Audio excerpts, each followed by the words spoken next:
naman doon sa reported na car na motorcycle. Ang motorsiklo sa plate nung kinuha ng mga suspect sa may-ari nito. Dandahan, Pinipay sa labas ng isang ospital sa Commonwealth Avenue sa Barangay Old Talara.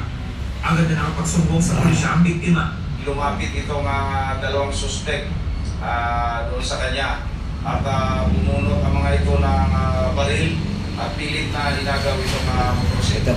Bukod sa motorsiklo, nabawi ang isang baril na kargado ng mga bala mula sa mga suspect. Ayon sa 18 anos sa suspect, pinasasandalan sa kanila ng kakilalang motorsiklo sa halagang 15,000 pesos. Totoo lang na pag-utusan na din kami. Kami na nakahat ng dito ko. Walakan si brother.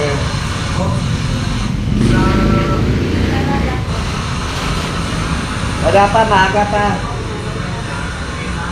Sabi lang. Ang 29 yan sa suspect dati nang nakulong dahil sa pagnanakaw at kasong may kinalaman sa illegal na droga.